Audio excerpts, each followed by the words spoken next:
교도문 9번입니다. 여호와여, 주의 장막에 머무를 자 누구 오며 주의 성산에 사는 자 누구 오리이까?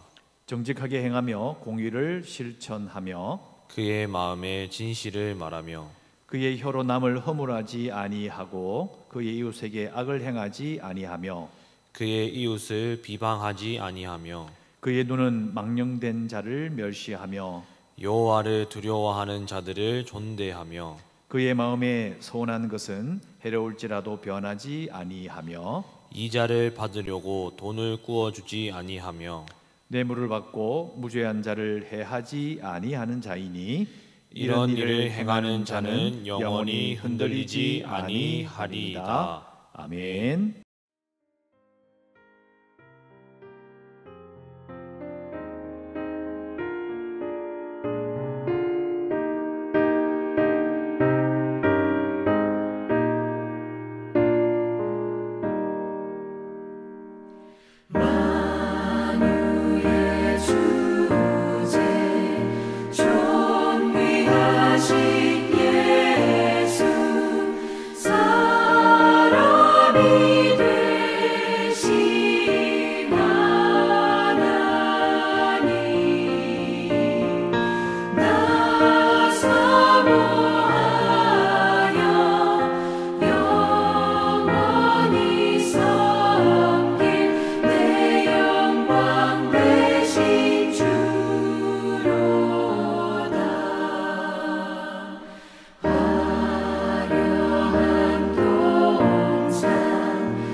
사랑과 은혜가 풍성하신 하나님 아버지, 코로나19 바이러스로 인하여 온 나라가 어지러운 가운데 2주일을 보냈습니다.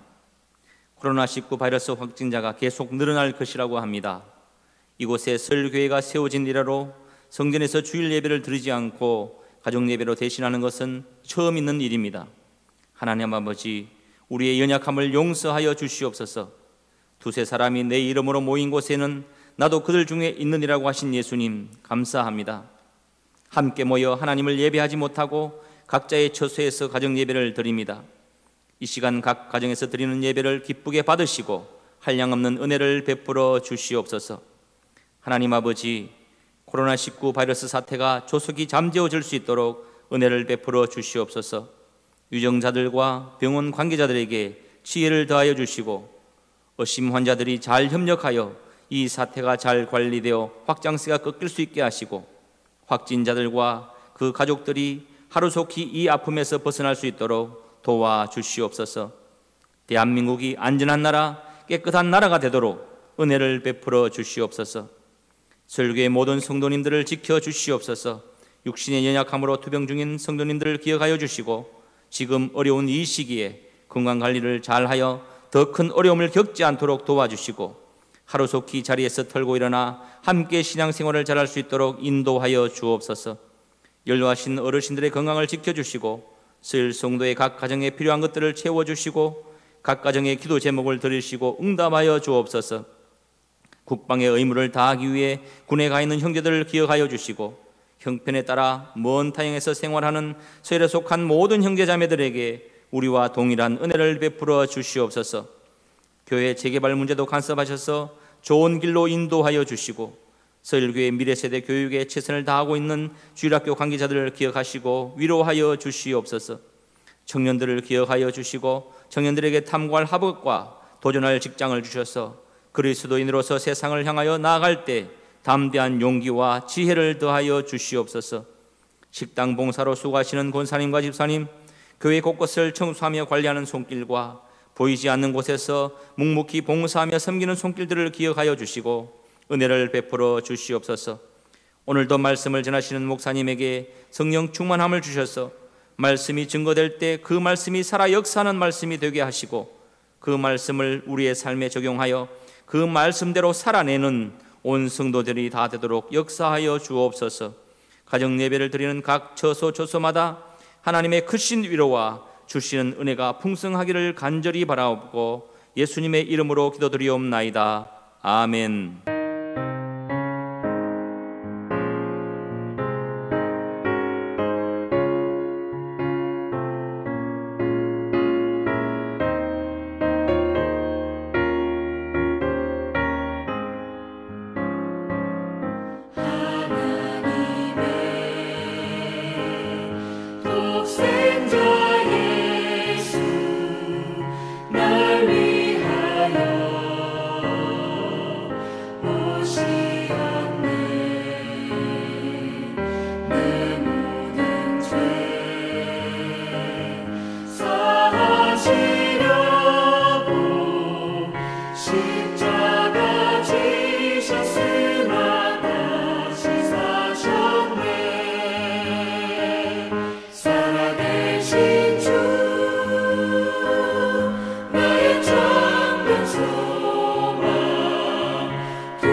주님이 다스리니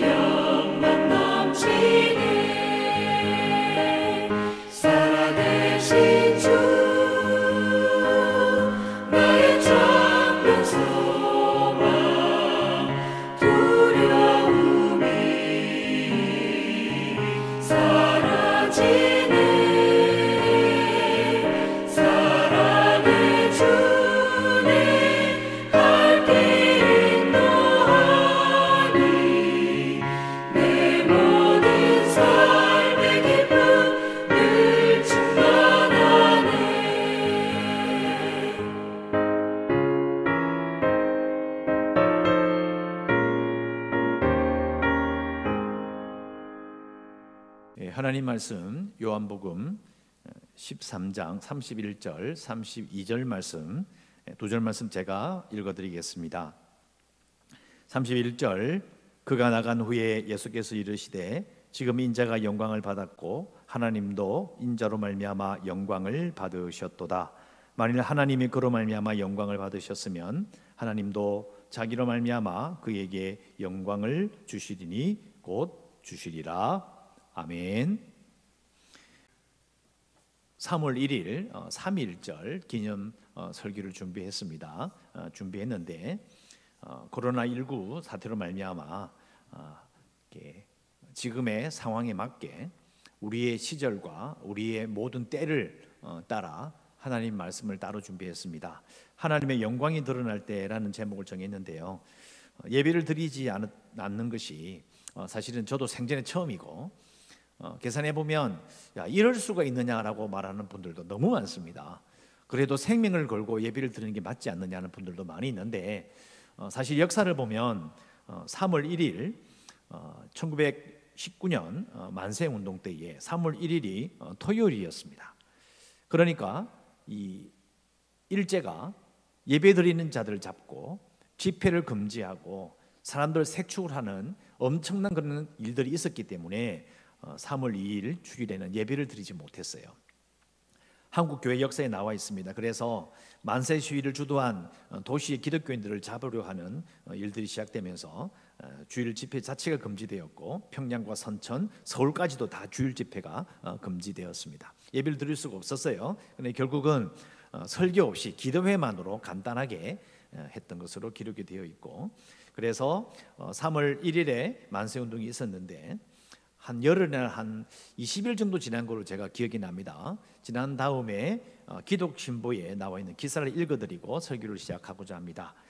근본 경성으로부터 각 지방 이 분요한 이때에 형편에 의하여 다소간 강대가 당분간 빈 곳이 있으면 물론이고 집회 금지에 처한 것도 있을 줄로 생각하여지오니 청컨대 믿음에 굳게 서서 기도와 찬송으로 하나님을 노래하며 주일은 더욱 경건히 지켜야 하나 하나님께서 우리에게 복을 내리실 줄 알고 이에 안고하나이다. 기독신보부 부원일동 이렇게 기사가 났었습니다. 우리가 예배를 드리지 않는다고 하여서 드리지 못한다고 하여서 또 심지어는 교회가 자발적으로 코로나19로 말미암아 예배를 드리지 아니한다고 할지라도 중요한 것은 이 나라가 정말 우리 믿는 자들에 의해서 이 나라가 지켜져야 되기 때문에 국민들의 건강과 신자들의 건강을 위해서 예배를 드리지 않고 잠시 쉬는 것에 대해서 우리는 한 마음을 모아야 될 것을 우리는 봐야 합니다. 오늘 말씀 요한복음 말씀 보도록 하겠습니다. 우리가 하나님의 영광이라는 말을 참 많이 하는데요, 영광이 뭔지를 한번 생각해 봐야 합니다. 영광의 뜻은 빛나고 아름다우며 훌륭하다고 누구에게나 인정되는 이름, 업적 그리고 자랑을 영광이라고 말합니다. 그래서 영광은 사전적인 의미로서 봤을 때는 일반적으로 유명해지고 성공하고 돈을 많이 벌어야 얻어지는 것으로 생각할 수 있습니다. 그래서 우리가 뭐 자랑스럽다는 정도가 아니라 영광스럽다라고 하는 것은 자랑할 수 있는 일에 최고의 수준을 영광이라고 하는 거죠. 우리가 생각할 때는 우리가 하나님의 영광 이러면 우리가 생각하는 방식으로 하나님의 영광을 생각하는 겁니다. 그래서 우리도 읽었던 말씀 가운데 있는 예수님의 영광, 하나님의 영광이라고 이야기하면 비슷한 걸로 생각하는 거죠. 하나님의 이름이 높여진다, 하나님의 이름이 아주 강해진다, 모든 사람이 그 이름 앞에 무릎 꿇는 그런 광경을 생각하기 쉬워요. 그런데 본문은 그렇지 않습니다. 또 우리가 이 영광이라고 하는 사전적 의미에 우리가 생각이 갇혀 있기 때문에 하나님의 영광을 말해놓고 내가 주의 일을 하고 직분을 가지게 되면 나도 영광스럽게 된다라고 생각하기 쉬워요. 자, 이렇게 말하고 나면 어떤 문제가 생기느냐, 나도 하나님처럼 빛나고 아름다운 이름을 얻게 될 것으로 기대하게 되는 거죠. 여기서 약간 문제가 생깁니다. 아니 내가 예수를 믿어 또 하나님의 일을 하며 직분을 가져서 열심히 살았는데 아름다운 이름을 얻는 게 뭐가 문제가 있느냐? 문제가 없다 생각이 쉽죠. 내가 일한 만큼 하나님께서 갚아주시고 날 알아주시고 많은 복으로 갚으실 거다. 상당히 인간적이고 또 심지어는 저도 인간이기 때문에 그 말이 이해가 돼요. 저도 열심히 한 만큼 하나님께서 알아주시고 잘 해주셨으면 좋겠어요. 그런데 그건 우리의 생각이고요. 본문을 보면 그 영광은 우리가 생각하는 그 영광이 아닙니다. 자, 본문을 다시 한번 읽어드립니다. 그가 나간 후에 예수께서 이르시되, 그는 가룟 유다를 말합니다.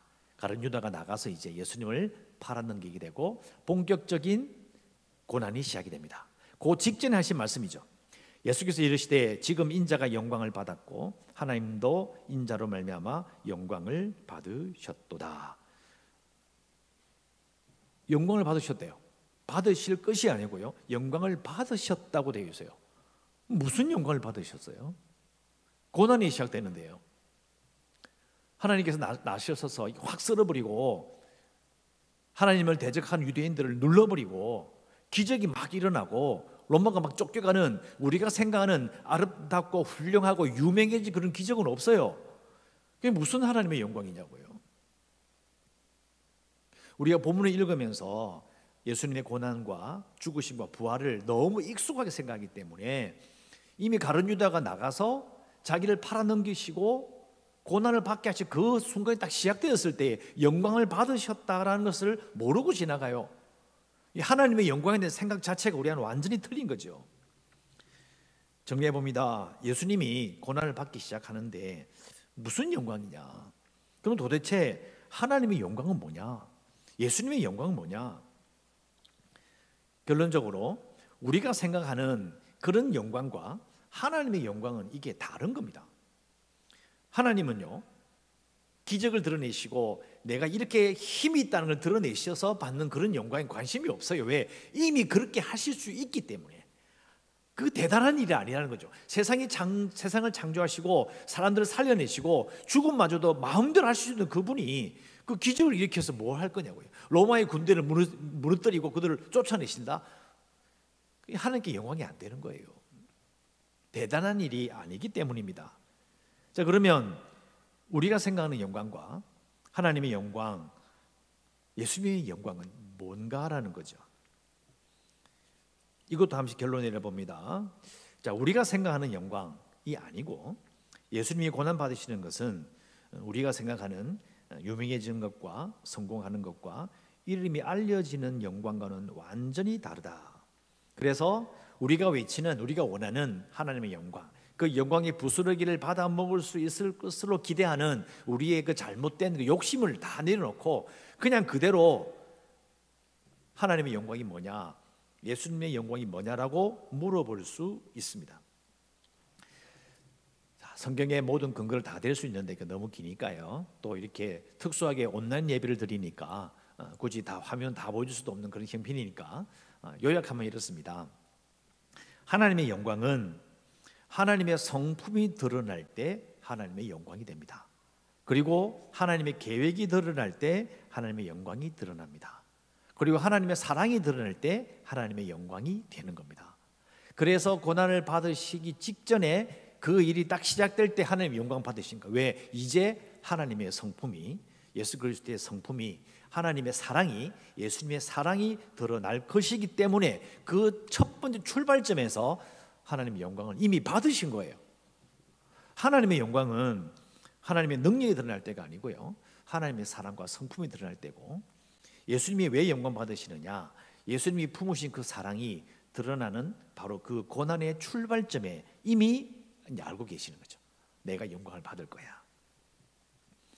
하나님과 예수님의 영광은 하나님의 성품과 사랑이 드러나는 순간이지, 그 능력과 기적과 이 산을 엎으시고 바다를 말려버리시는 그런 일들이 일어나야 영광되는 게 아닌 거예요. 우리와는 완전히 다른 방향으로 가는 겁니다. 여러분, 우리는 사람이기 때문에 어쩔 수 없이 우리 입장에서 생각하기 쉬워요.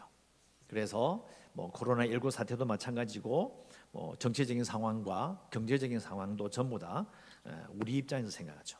내 입장에서. 그래서 이렇게 생각합니다. 내가 잘 돼야 하나님의 영광이다. 내가 뭔가를 해내야 하나님의 영광이다.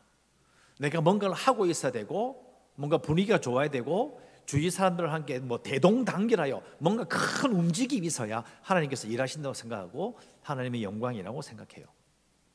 그게 이루어지지 않을 때 얼마나 답답하냐고요. 저도 목사지만 답답할 때가 정말 많아요. 뭔가 좀 잘 돼야 되고 뭔가 좀 분위기가 뭔가 좀 이렇게 바뀌어야 되고 뭔가 움직이는 그런 느낌이 있어야 야 뭔가 될 것 같은 느낌. 야, 그 느낌이 느껴지지 않을 때 정말 절망하거든요. 사람들은 왜 이렇게 움직이지 않을까? 왜 사람들은 하나님의 영광에 관심이 없고 하나님께서 영광 받으실 만한 그런 빛나는 일들을 왜 하지 않느냐? 왜 관심이 없느냐? 이런 생각을 정말 많이 해요. 그런데 본문을 잘 보면 그게 아닌 거죠. 내가 유명해지는 게 아니고요. 내가 빛나는 것이 아니라 하나님의 영광인 거죠. 그럼 하나님의 영광이 뭐냐? 아까 말씀드린 것처럼 하나님이 어떤 분이신지 그것도 능력과 일이 아니고요. 하나님의 성품, 하나님의 사랑이 드러난 걸 그 순간에 하나님께서 영광 받으셨다고 분명히 예수님은 말씀하셨어요. 결국은 우리가 지금 겪고 있는 이 코로나19와 앞에 말씀드렸던 3.1절, 3.1 운동의 때도 마찬가지고 어떤 관점을 봐야 되느냐? 우리가 어떻게 이런 일을 겪을 수 있느냐? 우리가 이걸 이겨내야 되니까 하나님께서 우리를 도우셔서 우리가 이걸 극복해야 된다. 그거는 원래 다 하는 이야기고 그러나 하나님의 영광의 관점에서 보면 어떤 상황에서든지 하나님의 성품, 하나님의 사랑이 드러나야 돼요. 그게 하나님의 영광이 되는 거죠. 결국은 이런 코로나19나 3.1 운동과 같은 우리가 핍박받았던 또 전쟁과 같은 엄청난 고통 가운데서도 드러나는 하나님의 영광은 뭔가요? 우리는 흔히 말하죠. 하나님께서 심판하신다고 외쳐야 되고 하나님께서 저 사람들을 쓸어버리셔야 된다고 이야기해야 되고 하나님 이 고통 가운데 우리를 핍박하는 자들을 사탄의 자식으로 이야기하고 그들을 죽여버려야 되는 게 아닌 거예요. 그걸 외치는 것이 하나님의 영광을 외치는 게 아니고요. 중요한 것은 예수님처럼 이 세상을 불쌍히 여기는 마음, 사람들을 불쌍히 여기는 마음을 가지는 것이 거기가 하나님의 영광을 드러내는 출발점이 되는 겁니다. 예수님께서 이 땅의 고통을, 이 땅의 죄악들을 모르시지 않으셨어요. 유대인들과 싸우셨다니까요. 그거 잘못됐다, 그거 아니다. 하지만 품고 있는 그 하나님의 영광과 예수님의 영광이 드러난 그것이 영광을 받으셨다고 말한 순간은 고난의 출발점이었어요. 저는 생각하는 거죠. 교회를 다니는 사람이든 불신자든 간에 뭐가 잘못됐다, 이 나쁜 놈들이야, 이거 흘려먹어서 심지어는 이 사람들을 죽여야 돼, 이런 말은 누구나 할 수 있어요. 근데 우리는 뭐가 다르냐고요. 신자와 불신자가 뭐가 다르냐? 하나님처럼 예수님처럼 교회가, 그 신자가 세상을 불쌍히 여겨야 돼요. 고난 가운데 불평하기보다는 고난을 받으셨던 그 순간에 또 고난을 시작하시고 모든 걸 다 이루신 다음에 승천하신 예수님의 그 모든 모습을 다 생각해 봤을 때에 예수님의 영광과 하나님의 영광을 생각해야 되는 거죠. 그래서 우리는 이 땅에 하나님의 영광이 드러나기 원합니다 라고 기도할 때 어떤 느낌이냐? 예수님처럼 교회가 세상을 불쌍히 여기는 거죠. 그리고 사람들을 불쌍히 여기고 그리하여 예수님의 마음과 성품을 가지고 세상을 섬기는 것입니다. 자, 이렇게 이야기하고 나니까 또 별 얘기 아닌 것 같죠? 자, 그런데 여러분, 제가 최근에 읽고 있는 브라운 신부의 순수라는 추리 소설, 단편 소설이 있어요. 그걸 읽다 보니까 이제 체스터턴이라는 그 작가의 그 이력을 좀 조사해 보게 됐고 그 사람의 글을 좀 많이 찾아서 읽어봤어요. 1930년에 대해 돌아가셨으니까 아주 옛날 사람이죠. 옛날 분인데 이분이 이런 말을 했어요. 기독교는 어렵다고 여겨져서 시도되지 않았다, 이런 말을 했어요. 기독교 역사가 몇 년인데요. 예수님이 말씀하셨던 그 내용들, 고난을 영광으로, 고난 가운데 하나님의 사랑과 하나님의 성품이, 예수 그리스도의 성품이 드러나는 그 자체를 영광으로 생각하지 않았기 때문에, 그런 영광을 취하려고 생각한 적이 없기 때문에 기독교는 시도된 적이 없다라고 저는 그게 딱 느껴지는 거예요. 사랑은 많이 말하지만 내가 사랑받을 것만 생각하지만은, 그러나 우리 속에, 내 마음 속에, 우리 모든 교회 가운데, 성도들 가운데 하나님의 사랑이, 그 성품이 드러나서 그것이 하나님께 영광되기를 바라지 않는 거죠. 우리가 세상을 이겨야 된다고 이야기하지, 내가 강해지고 내가 돈을 많이 벌어서 내가 유명해져서 영광스러울 생각만 하지, 하나님의 영광이 거꾸로 우리에게 임했다는 걸 생각지 않는 거예요. 그래서 우리는 모든 교회가 누군가를 때려잡을 이야기만 계속 하고 있는 거예요. 여러분, 저도 뭐 신천지를 옹호하거나 그 사람들이 불쌍하다 그 얘기 하고 싶은 게 아니에요. 저는 개인적으로는 목사로서 마찬가지지만은, 이단이라면 또 그들의 정말 교활한 짓을 생각하면 속에서 이런 게 올라옵니다. 저도 다디오 지파 편지 받았어요. 목사님 회개하세요. 한기총이라고 하는 악의 속으로서 빠져나와서 이런 편지를 받아서 읽어봤어요. 속에서 이런 게 올라옵니다. 그러니까 지금 우리나라에서 뭘 한다고 막 정치적인 운동을 하는데 이단과 결탁한 걸 보고 있으면요, 목사로서는 정말 견딜 수 없는 분노가 일어납니다. 그러나 우리는 하나님의 영광 앞에 무릎 꿇어야 돼요. 자, 하나님의 영광 앞에 무릎 꿇는다. 그게 뭐냐? 하나님의 낮아지심과 하나님의 성품이 드러나고 예수님의 사랑이 드러나고, 그런 격적인 역사에서 있을 수 없었던 그 고난을 받아들이는 바로 그 순간에 하나님의 영광이 드러났다는 것을 잘 생각해 봤을 때에, 또 하나님이 영광을 받으신다는 걸 생각한다면 우리는 마음을 고쳐 먹어야 돼요. 그렇게 해서는 안 됩니다. 우리는 이 세상에 심판을 선포하기보다는 고난을 감수하셨던 하나님의 사랑과 하나님의 그 성품을 우리가 이 세상을 바라볼 때에, 그 성품을 가지고 바라볼 때에 그때 이미 영광을 받으시는 거예요. 그렇게 시작을 해야 돼요. 시작도 하지 않고 그냥 하나님은 사랑이십니다 이렇게 하면 됩니다. 섣불리 방법을 말하지 말고 우리의 마음을 먼저 뜯어 고쳐야 되는 거죠. 내 영광을 받고 내가 유명해질 바라는 것을 그만두고, 과연 우리가 우리 속에 하나님의 영광이 드러나길 바라는가? 진실로 바란다면 우리는 이 세상을 향하여 정죄하고 누군가를 욕을 하고 누군가에게 모든 걸 뒤집어 씌우고 우리는 괜찮은 것처럼 말하지 말고, 예수님과 똑같이 고난 가운데 세상을 사랑하는 그 마음으로 말미암아 그걸 감수하고 그들이 죄를 지셨던 그 하나님의, 그 예수 그리스도의 사랑을 생각해 봐야 되는 것입니다. 그런 마음을 먼저 품어야 이 어지러운 세상 가운데 하나님의 영광이 우리를 통해서 드러날 수 있습니다. 정말 답답한 마음이 많으실 겁니다. 또 온라인이나 페이스북에 보면 예배를 드리냐 드리지 않냐 이 문제로 별별 소리가 다 들려옵니다. 그래서 이 동기 목사님이 전화가 왔어요. 야, 김 목사 괜찮나? 괜찮긴 뭐가 괜찮아? 기분 별로 안 좋지? 그리고 내 교회 나와가지고 평상시에 교회 텅 빈 교회를 지켜보며 마음이 별로 안 좋다. 자기도 예배 중지를 하고 예배를 드리지 않고 이렇게 온라인 예배를 드리기로 결정하고 진행을 하는데 걱정이 된다는 거예요. 코로나19가 진정된 다음에 예배를 드리는 자와 드리지 않은 교회로 나뉘어서 싸우지 않을까, 자중질환이 일어날 것 같다, 뭐 그럴 수도 있겠죠. 근데 그건 우리의 생각이고요. 항상 누군가를 비판해야 되고 누군가를 정죄해야 속이 풀리는 거예요. 그러나 저는 기도 제목을 이렇게 바꾼 거죠. 하나님의 영광이 드러나야 되는데 어떻게 드러나야 되느냐?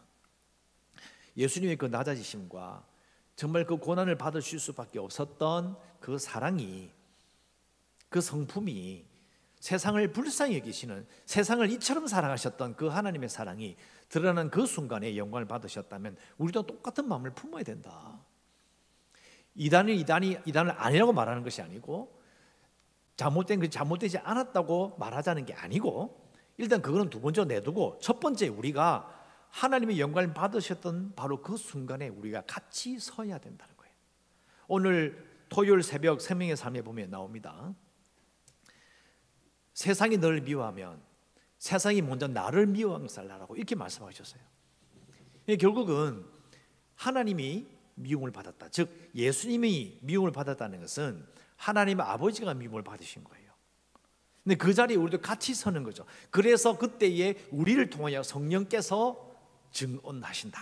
이게 오늘 새벽기도 본문 말씀이고, 그래서 또 제가 사운드 클라우드에서 제가 쭉 녹음해서 좀 올려놨어요. 그걸 다 말하면 너무 설교가 길어지니까 여기서 그만두려고 합니다. 자, 중요한 것은 그렇습니다. 우리가 세상을 바라볼 때 정말 필요한 것은 정치적인 고려나 신학적인 고려, 교리적인 고려가 아닙니다. 뭘 생각해야 되느냐? 하나님의 마음이죠.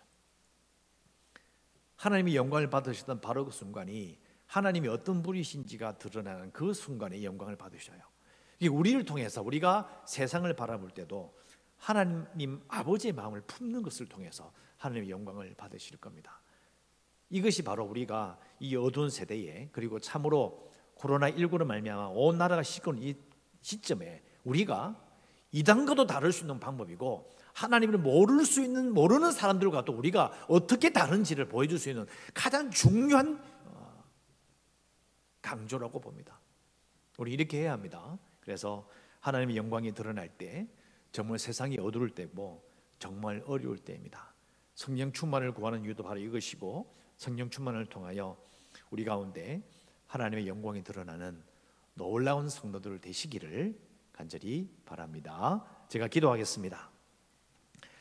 하나님 아버지, 감사합니다. 무엇보다 어떤 형편에 있더라도, 예배를 드리지 못할지라도 그럼에도 불구하고 하나님을 예배하며 하나님을 기억하며 살아갑니다.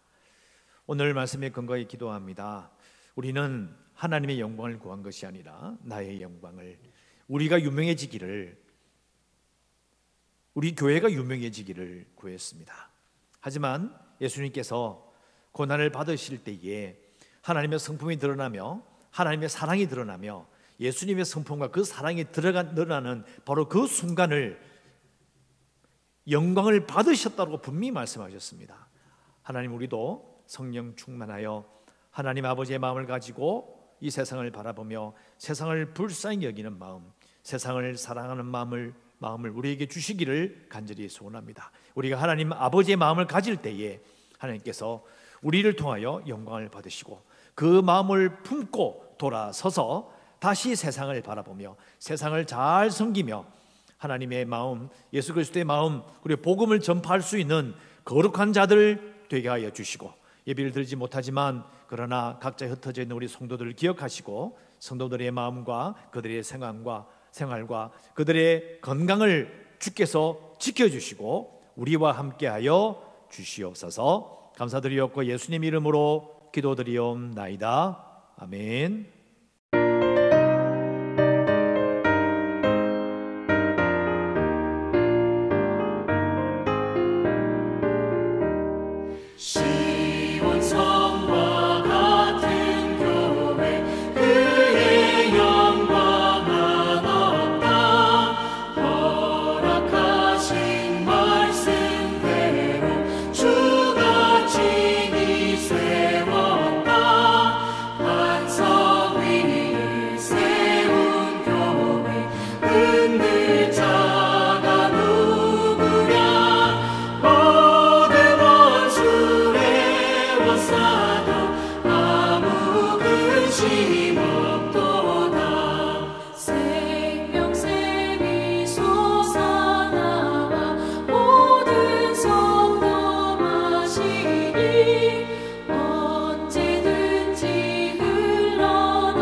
세상 어떤 모든 영광 받지 않게